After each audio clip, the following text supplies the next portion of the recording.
ಎಲ್ಲರಿಗೂ ನಮಸ್ಕಾರ. ಇವತ್ತು ಗುರುವಾರ. ರಾಯರು ಎಲ್ಲರಿಗೂ ಒಳ್ಳೆಯದನ್ನು ಮಾಡಲಿ.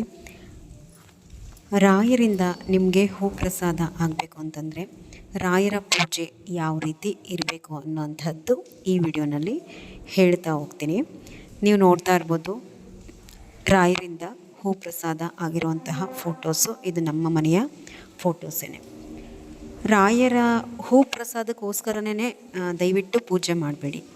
ರಾಯರು ಸಂಪ್ರೀತರಾಗಿ ನಿಮಗೆ ಹೂಪ್ರಸಾದ ಕೊಡಬೇಕು ಅಂತಂದರೆ ನೀವು ನಿಷ್ಠೆಯಿಂದ ಸರಿಯಾದಂತಹ ರೀತಿಯಲ್ಲಿ ಅವರಿಗೆ ಪೂಜೆಯನ್ನು ಮಾಡಿ.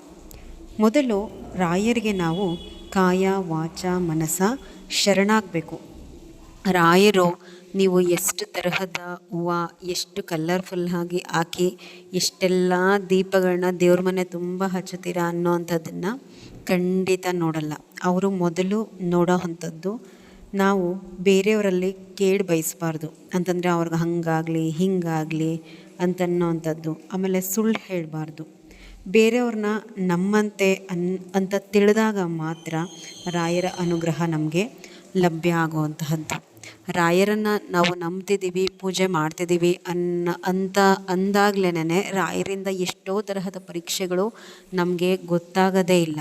ಅಂತಹ ವಿಷಯಗಳಲ್ಲೆಲ್ಲ ನಮ್ಮನ್ನು ರಾಯರು ಪರೀಕ್ಷೆ ಮಾಡ್ತಾರೆ. ಆ ಪರೀಕ್ಷೆಗಳಲ್ಲಿ ಗೆದ್ದಾಗ ನಿಮ್ಮಿಡೀ ಜೀವನದ ಭಾರನ ರಾಯರು ಹೊರ್ತಾರೆ. ಇದು ಖಂಡಿತ ಸತ್ಯ. ನನ್ನ ಜೀವನದಲ್ಲಿ ನನಗೆ ಆದಂತಹ ಅನುಭವ. ಯಾವ ರೀತಿ ನಿಮಗೆ ರಾಯರಿಂದ ಹೂಪ್ರಸಾದ ಬೇಕು ಅಂತಂದರೆ ಯಾವ ರೀತಿ ನೀವು ಪೂಜೆ ಮಾಡಬೇಕು. ನಿಮ್ಮ ಪೂಜೆ ಹೀಗಿರಲಿ, ಗುರುವಾರದದ್ದು ಹೀಗಿರಲಿ. ಫಸ್ಟು ದೇವ್ರ ಮನೆಯೆಲ್ಲ ನೀವು ಶುದ್ಧ ಮಾಡಿಕೊಂಡು ರಾಯರ ಪೂಜೆ ಹೇಗೆ ಮಾಡಬೇಕು ಅನ್ನೋವಂಥದ್ದನ್ನು ಸಪ್ರೇಟ್ ವಿಡಿಯೋನಲ್ಲೇ ಹಾಕಿದ್ದೀನಿ. ದೇವ್ರ ಪೂಜೆಯನ್ನು ಮಾಡೋದಕ್ಕೆ ಏನೆಲ್ಲ ಬೇಕೋ ಅಣಿ ಮಾಡಿಕೊಂಡು ಗಂಧ, ಹೂ, ತುಳಸಿ ಮಾಲೆಗಳಿಂದ ರಾಯರಿಗೆ ಅಲಂಕಾರ ಮಾಡಿ. ಗುರುವಾರ ಏಕಾದಶಿ ಬಂದಿದ್ದರೆ ಅದನ್ನು ಬಿಟ್ಟು ಮಿಕ್ಕಿದ್ದೆಲ್ಲ ಗುರುವಾರ ನಿಮ್ಮ ಕೈಲಾದಂತಹ ನೈವೇದ್ಯವನ್ನು ರಾಯರಿಗೆ ಅರ್ಪಣೆ ಮಾಡಿ. ಮತ್ತು ರಾಯರಿಗೆ ತುಪ್ಪದ ದೀಪವನ್ನು ಬೆಳಗೋದನ್ನು ಮರಿಬಾರ್ದು. ಅಟ್ಲೀಸ್ಟ್ ಎರಡಾದರೂ ಸಹ ತುಪ್ಪದ ದೀಪ ರಾಯರಿಗೆ ಹಚ್ಚಲೇಬೇಕು. ಅವರ ಮುಂದೆ ದೀಪ ಹಚ್ಚೋದಕ್ಕೆ ಮೊದಲು ನೀವೇನು ಮಾಡಬೇಕು ಅಂತಂದರೆ ಶ್ರೀಮನ್ನಾರಾಯಣ ಅಥವಾ ಕೃಷ್ಣನ ಸ್ಮರಣೆಯನ್ನು ಮಾಡಬೇಕು. ಇದು ತುಂಬ ಮುಖ್ಯ. ಅಂದು ಶ್ರೀಕೃಷ್ಣ ಅಥವಾ ಶ್ರೀಮನ್ನಾರಾಯಣ ಅಷ್ಟೋತ್ತರವನ್ನು ಮೊದಲು ಹೇಳ್ಕೋಬೇಕು. ಗುರುವಾರದೊತ್ತು ಆದಷ್ಟು ನಿಮಗೆ ಒಂದು 10 ಸಾಲೆ ಆಗಲಿ ಇಡೀ ವಿಷ್ಣು ಸಹಸ್ರನಾಮ ಪಾರಾಯಣ ಮಾಡುವಂತಹ ಸಮಯ ನಿಮಗೆ ಇಲ್ಲ ಅಂತ ಅಂದರೆ ವಿಷ್ಣು ಸಹಸ್ರನಾಮದಲ್ಲಿ ಅಟ್ಲೀಸ್ಟ್ ನೀವೊಂದು 10 ಸಾಲನ್ನಾದರೂ ನೀವು ಪಾರಾಯಣ ಮಾಡಿದ್ದಾದ ಮೇಲೇ ರಾಯರ ಸ್ತೋತ್ರವನ್ನು ಹೇಳ್ಕೊಳ್ಳಿ. ಅಕ್ಷರ ಮಾಲಿಕಾ ಸ್ತೋತ್ರ ಬರುತ್ತೆ, ಅಷ್ಟೋತ್ರ ಬರುತ್ತೆ, ರಾಯರ ಗಾಯತ್ರಿ ಮಂತ್ರ ಬರುತ್ತೆ, ಅಪ್ಪಣ್ಣಾಚಾರ್ಯ ವಿರಚಿತ ರಾಯರ ಸ್ತೋತ್ರ ಬರುತ್ತೆ. ಹೆಣ್ಮಕ್ಳು ಅದನ್ನು ಹೇಳ್ಕೋಬೇಡಿ. ವಿಷ್ಣು ಸಹಸ್ರನಾಮವನ್ನು ಮಾತ್ರ ಗಂಡಸರು ಹೆಂಗಸರು ಅನ್ನುವಂತಹ ಭೇದ ಇಲ್ದಲೇ ನೀವು ಪಾರಾಯಣ ಮಾಡ್ಬೋದು.